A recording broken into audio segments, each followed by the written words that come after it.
capítulo 4. Jesús, lleno del Espíritu Santo, se volvió del Jordán y fue llevado por el Espíritu al desierto, donde fue tentado por el diablo durante 40 días. No comió nada en aquellos días y al cabo de ellos sintió hambre. Entonces el diablo le dijo: si eres hijo de Dios, di a estas piedras que se conviertan en pan. Jesús le respondió: está escrito, no solo de pan vive el hombre. Llevándole a una altura le mostró en un instante todos los reinos de la tierra y le dijo el diablo: te daré todo el poder y la gloria de estos reinos, porque a mí me ha sido entregado y se lo doy a quien quiero. Si pues me adoras, todo será tuyo. Jesús le respondió: está escrito, adorarás al Señor tu Dios y solo a Él darás culto. Le llevó a Jerusalén y le puso sobre el alero del templo y le dijo: si eres hijo de Dios, lánzate de aquí abajo, porque está escrito, a sus ángeles te encomendará para que te guarden, y te llevarán en sus manos para que no tropiece tu pie en piedra alguna. Jesús le respondió: se ha dicho, no tentarás al Señor tu Dios. Acabado todo género de tentación, el diablo se alejó de él hasta un tiempo oportuno. Palabra de Dios.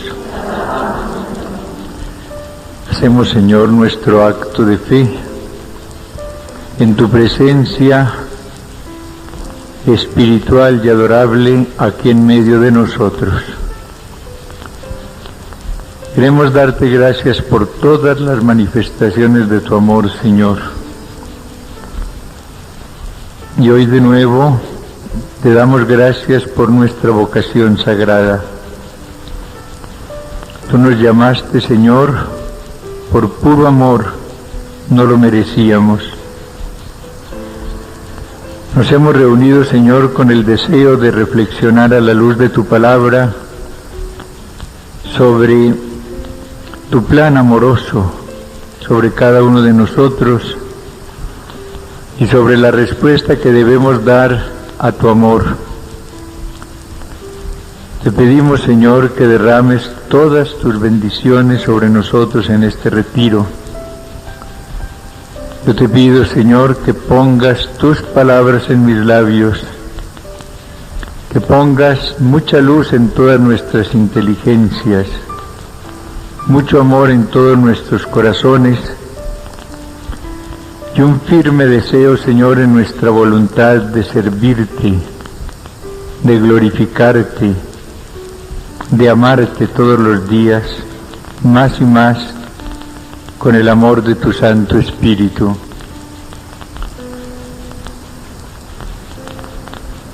Pedimos, Señor, la protección maternal de María, que ella, Madre de Dios y Madre nuestra, interceda por todos nosotros.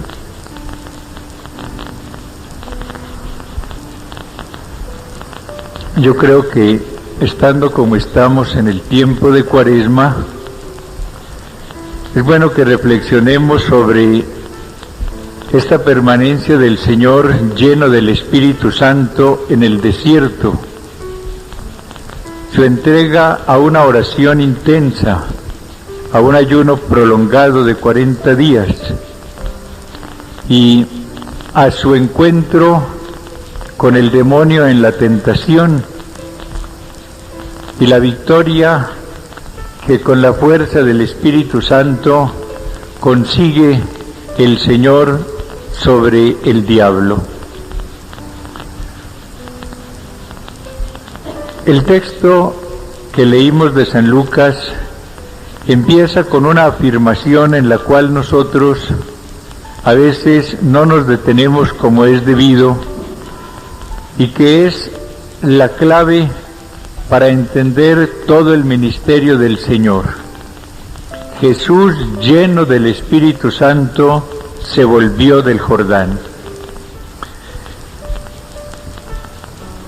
Si nosotros no le damos la importancia de vida a esta unción plena que recibe Jesús en el Jordán, no entenderemos muy bien el ministerio del Señor y luego su papel total en la Iglesia.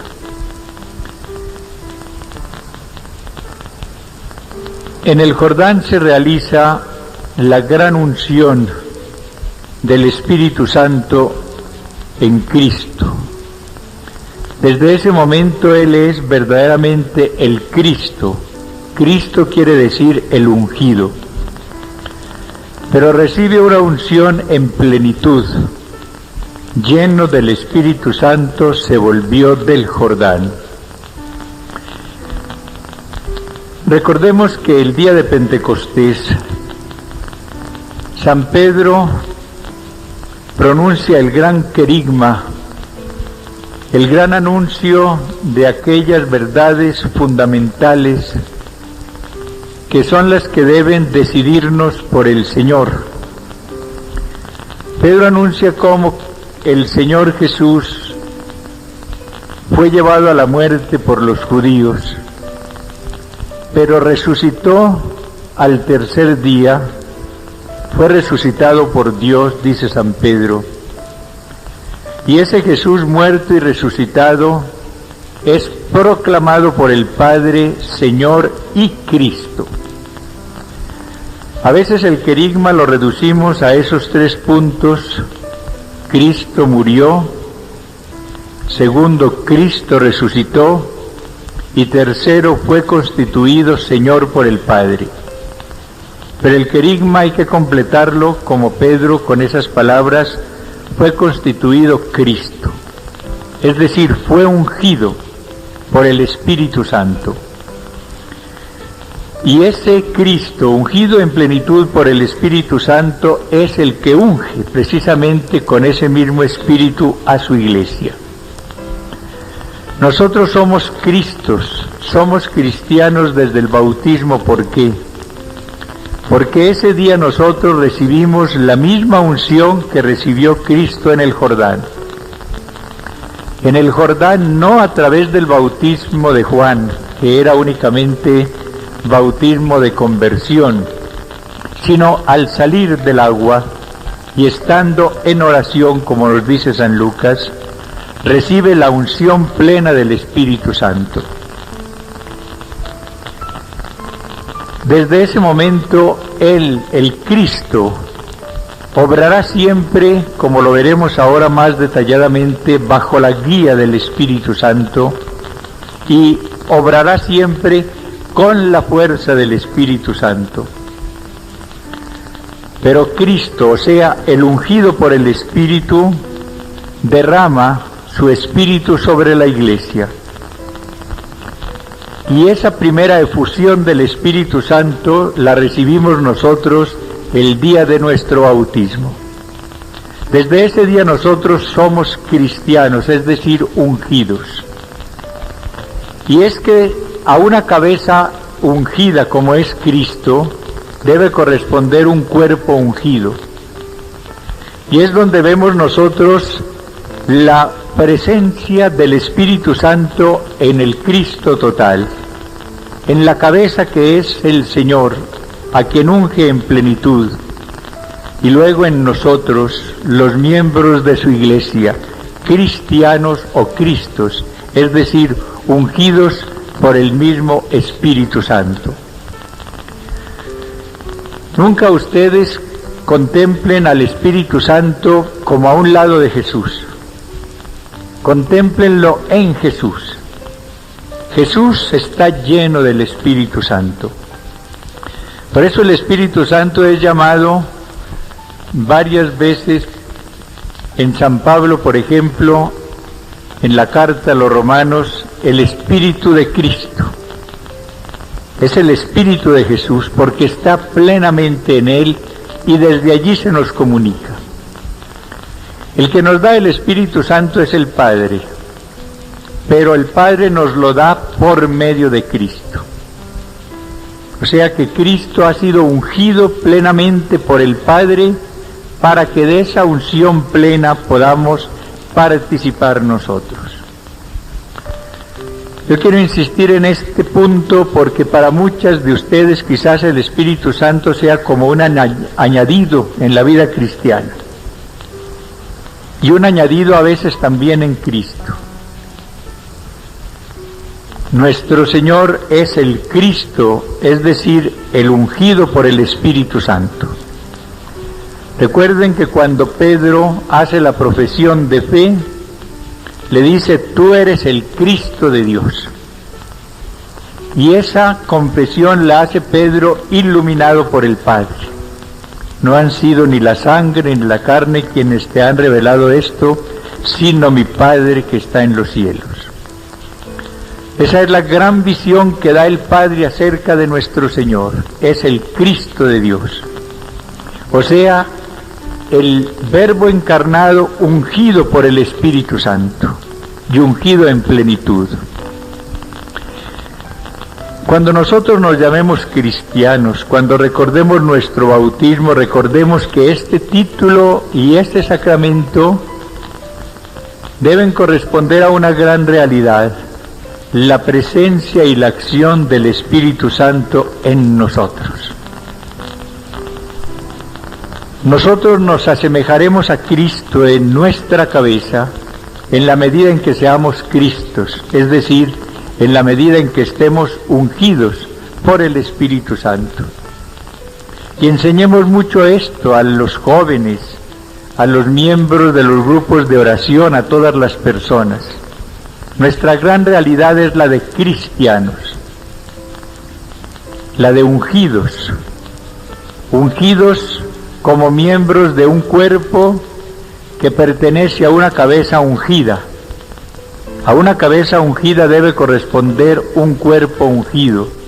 A la cabeza que es Cristo debe corresponder el cuerpo cristiano.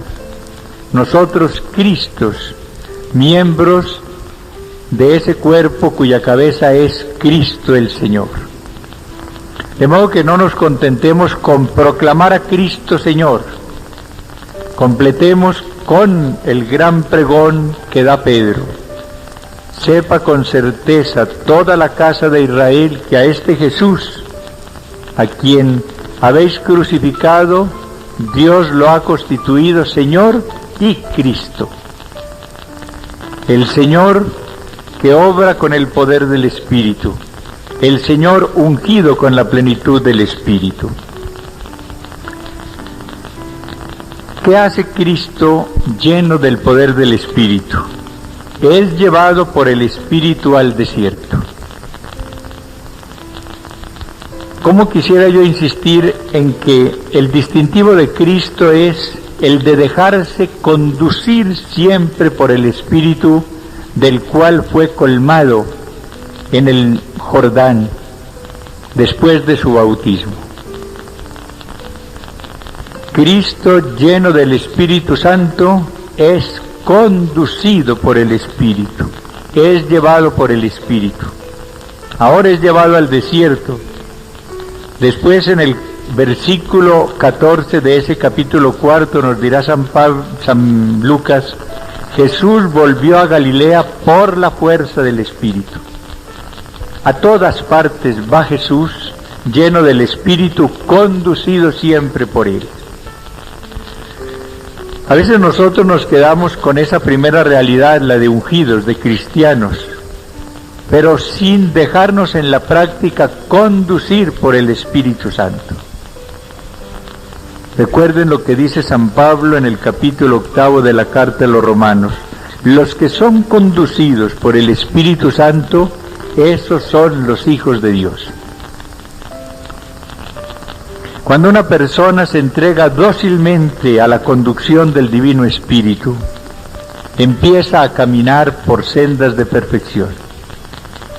Ese Espíritu del Señor la lleva donde Él quiere, pero hace maravillas en ella. Cuando ustedes leen en los Hechos de los Apóstoles la vida de San Pablo, encuentran cómo es un hombre que siempre se deja conducir por el Espíritu Santo. Y el Espíritu Santo a veces le cambia totalmente los planes.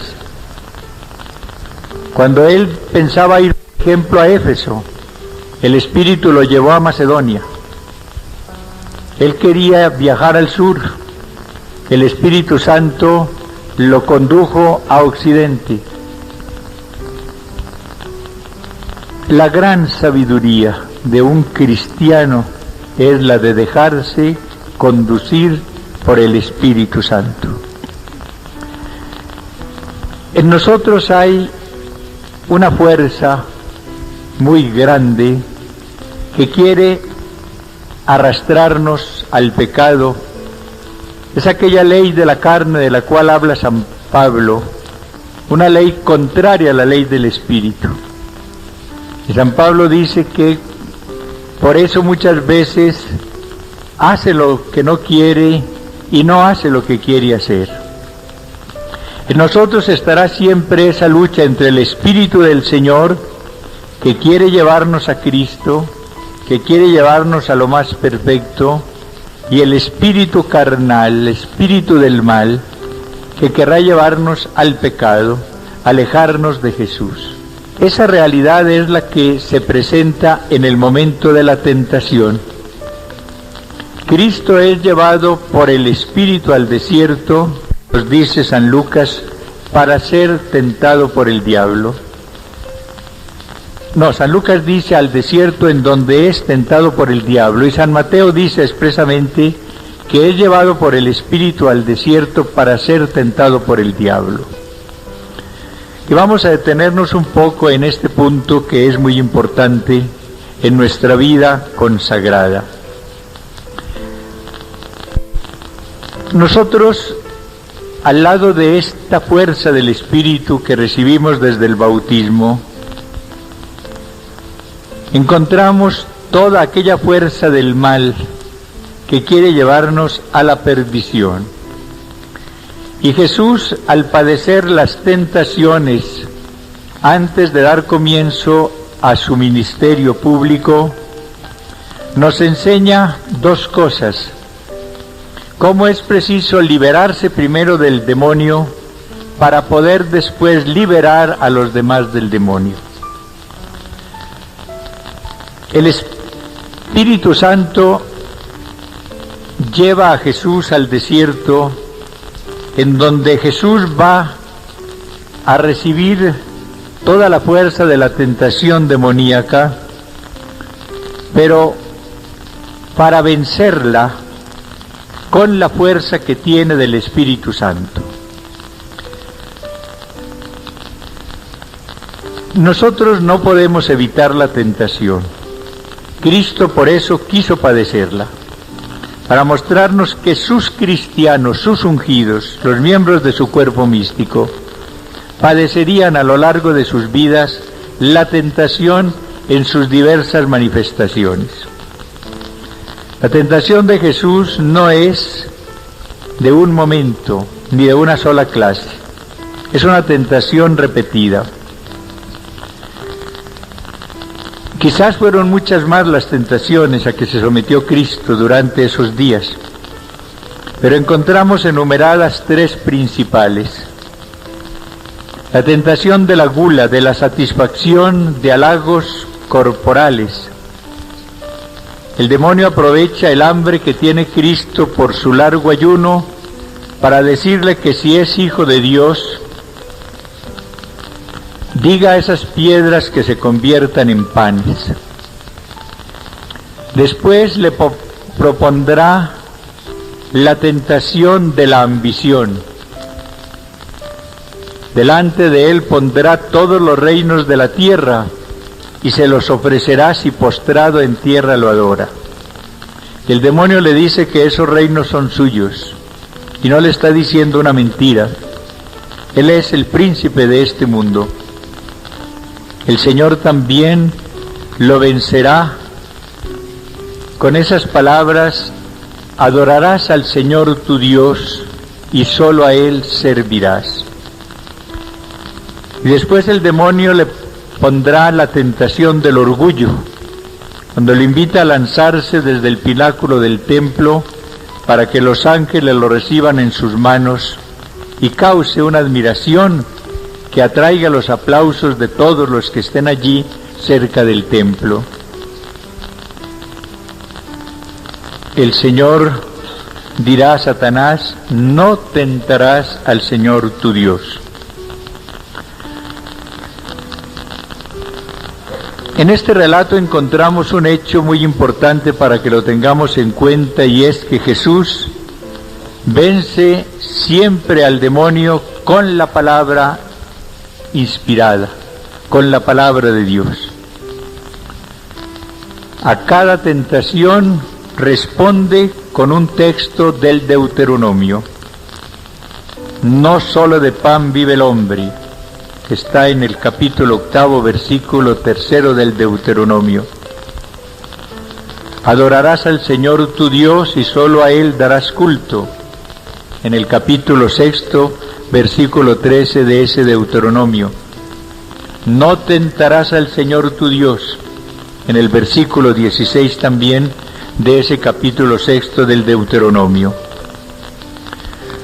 Esto tengámoslo en cuenta, porque ahora cuando hablemos de la armadura que debe tener el cristiano, según la carta a los Efesios, entrará de nuevo la palabra de Dios como la espada con la cual nosotros podemos destruir al maligno.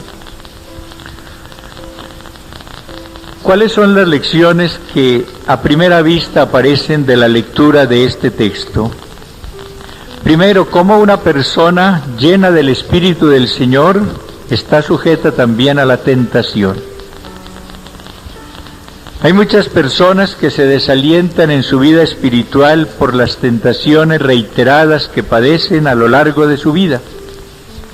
Tentaciones de soberbia, tentaciones de lujuria, tentaciones de venganza, tentaciones de ambición, tentaciones de diversa índole. Nosotros padeceremos la tentación a lo largo de nuestra vida. Y tenemos que aprender a tener paciencia frente a ella, sobre todo a tentaciones como las del orgullo. San Francisco de Sales decía graciosamente que el orgullo moría un cuarto de hora después de nosotros. Con estas palabras él quería decir cómo hasta el final nosotros padeceríamos tentaciones de orgullo. Y otras personas padecerán tentaciones de otra índole a lo largo de toda su vida. La tentación no es pecado, ni la tentación es mala en sí. Si hubiese sido mala en sí, Cristo no la habría tolerado. La tentación se convierte en una fuente de merecimientos para el que triunfa. Y así como el demonio quedó confundido cuando tuvo que alejarse, el diablo se alejó de él, nos dice al final de este relato San Lucas, así también queda confundido en aquella persona a la cual somete a la tentación. Nunca debemos decir yo no agrado al Señor puesto que tengo tales tentaciones tan fuertes. No agradamos al Señor si nos dejamos vencer por la tentación. Pero si nos valemos de la tentación para unirnos más con el Señor, saldremos mejor de la tentación. Pongo un ejemplo muy claro. Las tentaciones, por ejemplo, contra la castidad. Muchas personas se sienten acongojadas por padecerlas y llegan a hacerse a la idea de que no avanzan y desagradan al Señor porque tienen esas tentaciones muy fuertes.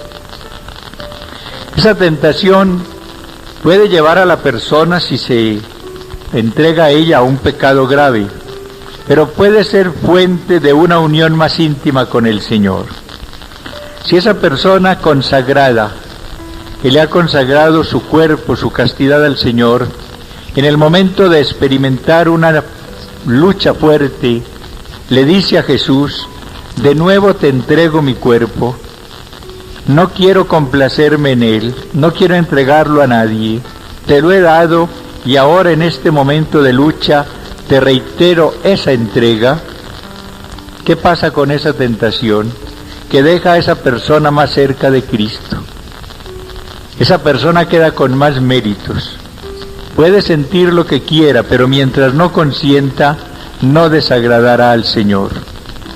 Y lo mismo pudiéramos decir de cualquier tentación, de ira, de venganza, de cualquier clase. Si nos valemos en ese momento de la tentación para reiterarle al Señor nuestro deseo de servirle, nuestra voluntad de fidelidad, pues esa tentación nos dejará más cerca del Señor. ¿Por qué Cristo vence siempre al maligno?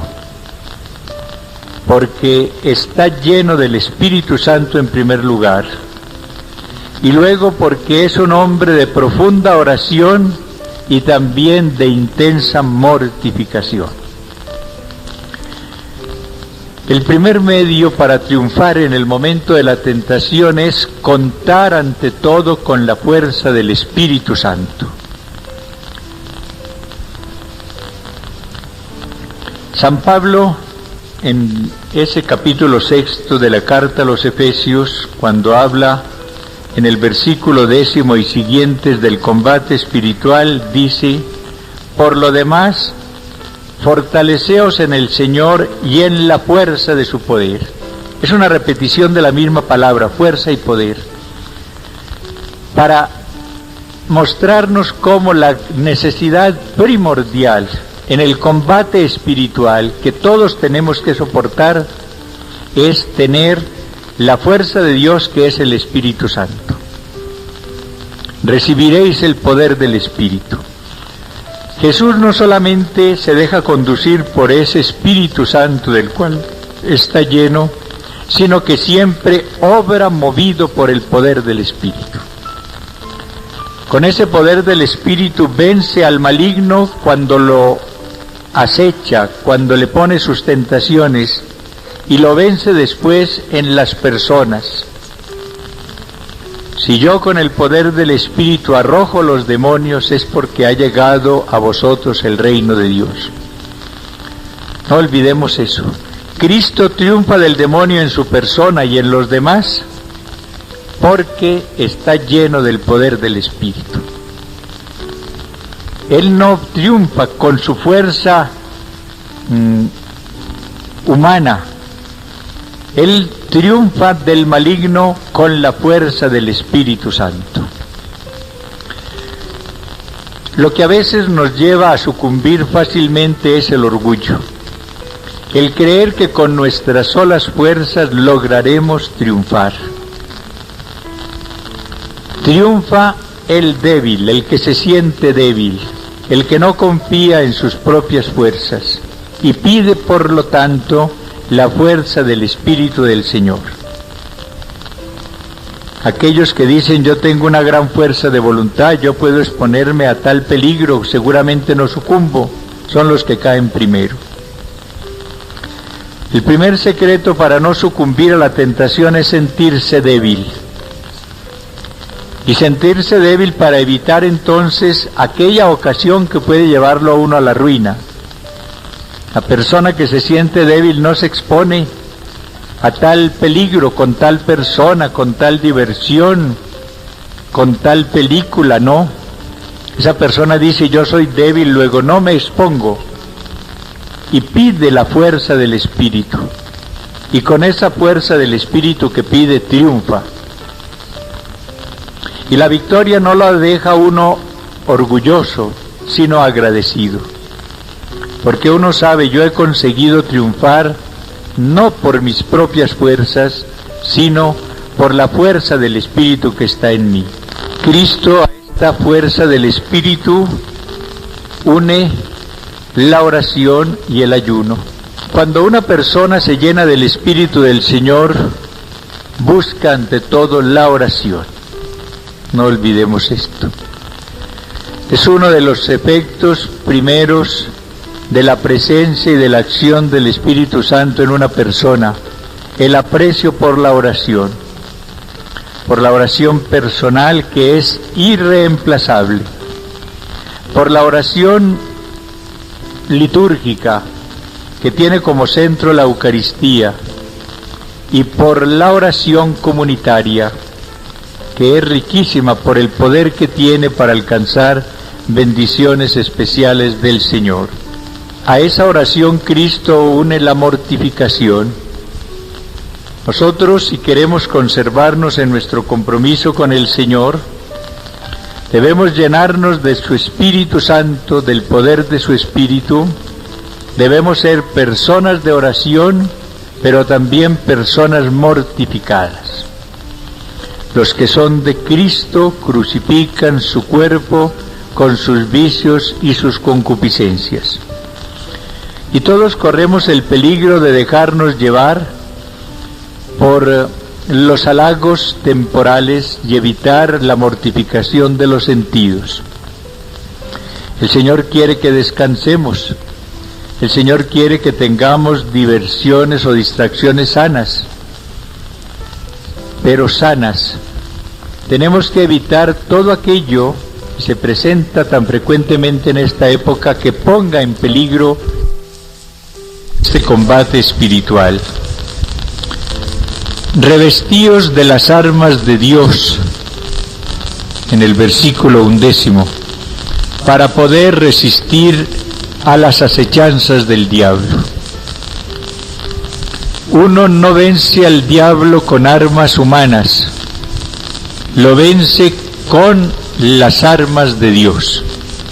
Ya veremos enseguida cuáles son.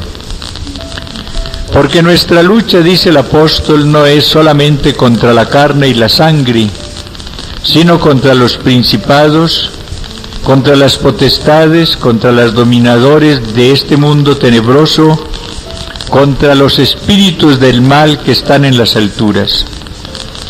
Por eso tomad las armas de Dios, para que podáis resistir en el día malo, y después de haber vencido todo, manteneos firme. Yo espero que todas ustedes crean en esa verdad revelada, la existencia del diablo, pero como un ser concreto, no como algo vago, la personificación del mal. Uno no puede entender la vida del Señor si no la confronta con este poder del maligno, del diablo en concreto, al cual derrota aquí en el desierto y después definitivamente en la cruz. Hay que evitar el extremo también pernicioso de ver al diablo en todo y de achacarlo todo al diablo, pero hay que evitar ese más peligroso todavía de negar su existencia.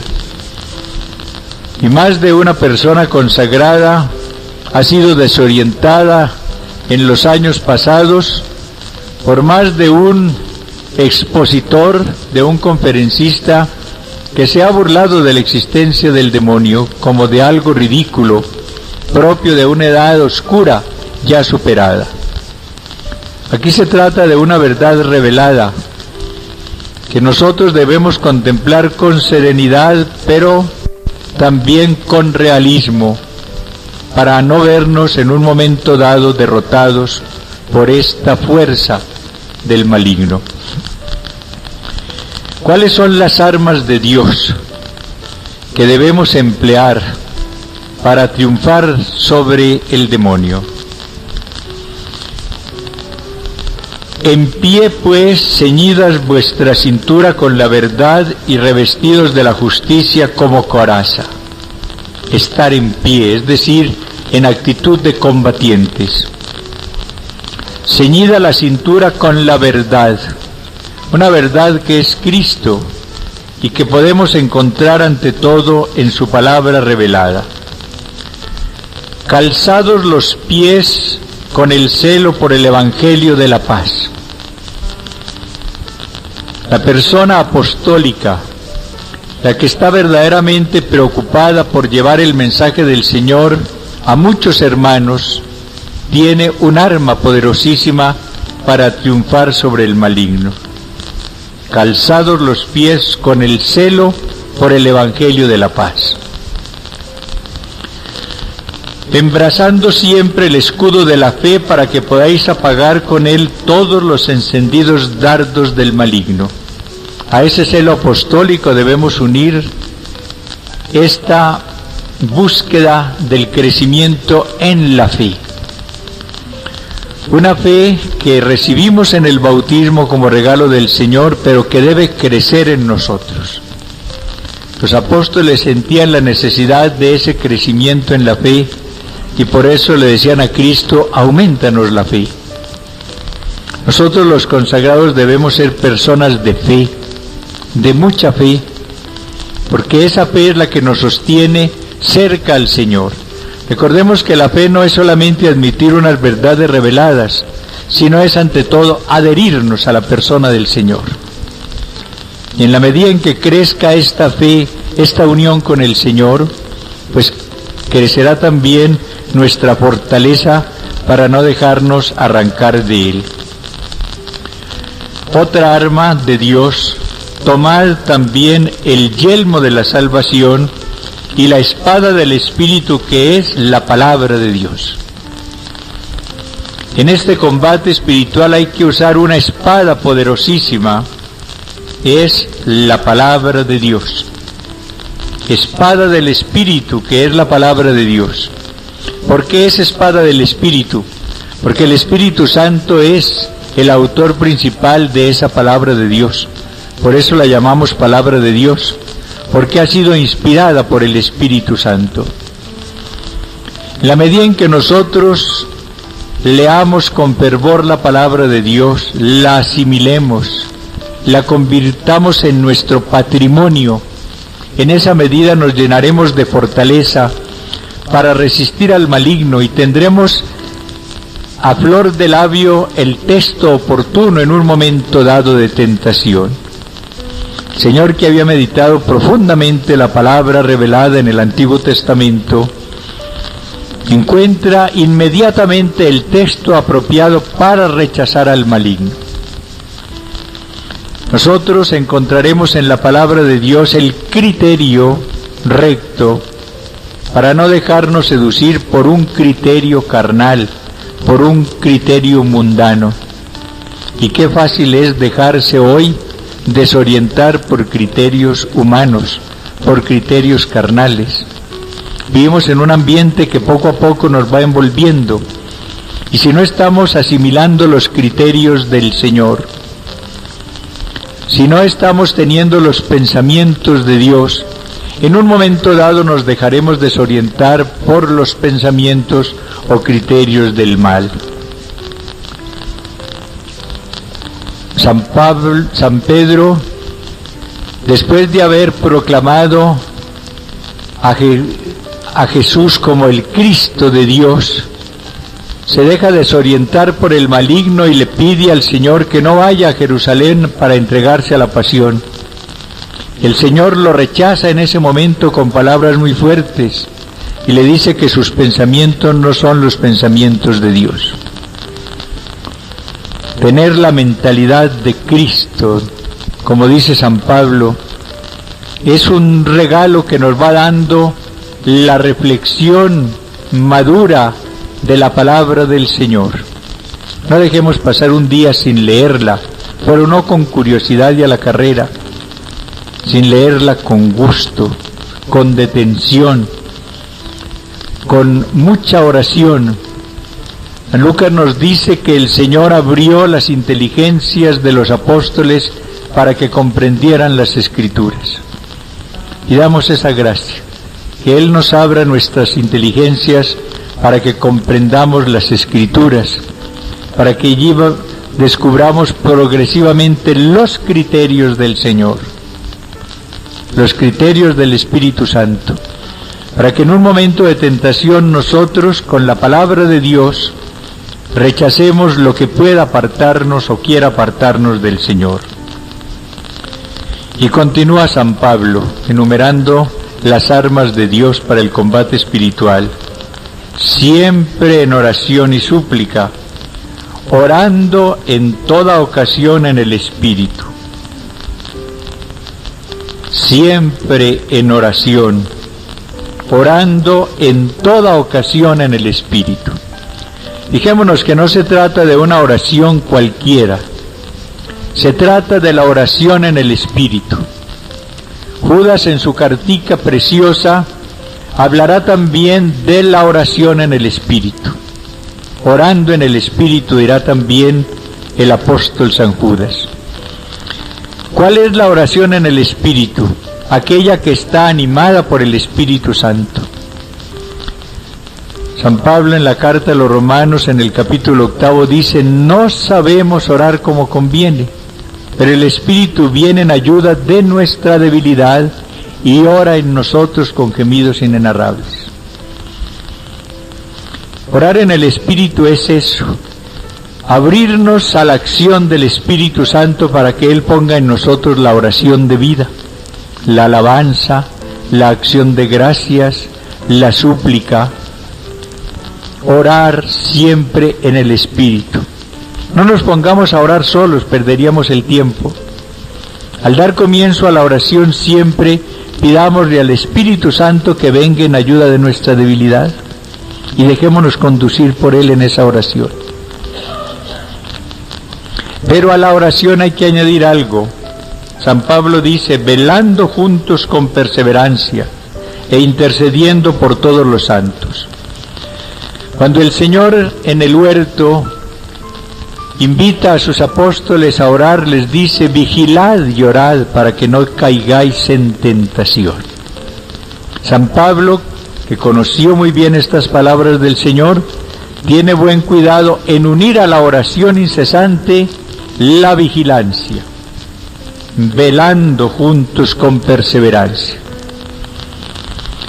No basta la sola oración. Una persona puede orar largas horas, pero si después imprudentemente se expone a la tentación, caerá fácilmente. Hay que vigilar, además de orar. No basta la vigilancia, se requiere también la oración. Son dos elementos que tienen que complementarse. Y San Pablo los une también como los unió antes el Señor Jesús. Hay que vigilar las tendencias profundas, hay que vigilar las relaciones interpersonales, hay que vigilar las diversiones, hay que vigilar el mismo apostolado que se está realizando para no caer en la tentación.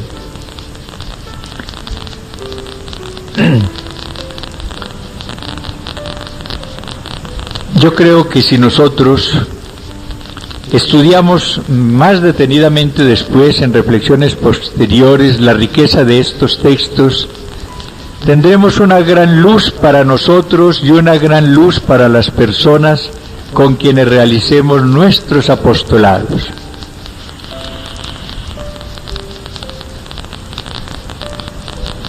La mayor parte de los retiros los hemos dedicado a estudiar unos temas que pudiéramos decir son más agradables que este. Todo lo que es el amor del Señor, todo lo que Él va haciendo en la renovación de nuestras vidas. Pero yo creo que en esta Cuaresma y al dar comienzo a los retiros en este año, es muy conveniente que nos enfrentemos a esta realidad. Pero no veamos únicamente la tentación de Jesús, cuidado con esta limitación. Veamos a un Jesús que queda lleno del Espíritu Santo. Vuelvan al texto de San Lucas. Lleno del Espíritu Santo sale del Jordán, volvió del Jordán. A un Jesús que lleno del Espíritu Santo es conducido por el Espíritu y que recibe del Espíritu la fuerza para triunfar sobre el maligno. Es así como debemos contemplar las tentaciones de Jesús, para de esa manera también contemplar las nuestras. Nosotros no podremos eludir la tentación. La padeceremos en una u otra forma, en un momento o en otro. Pero nadie puede decir: yo nunca padeceré la tentación. Pero ¿cómo debemos enfrentarnos nosotros a la tentación? como cristianos, es decir, como ungidos con el Espíritu Santo. El que se somete a la tentación es Cristo, el ungido por el Espíritu, conducido al desierto por el Espíritu y lleno del poder del Espíritu para triunfar sobre el maligno.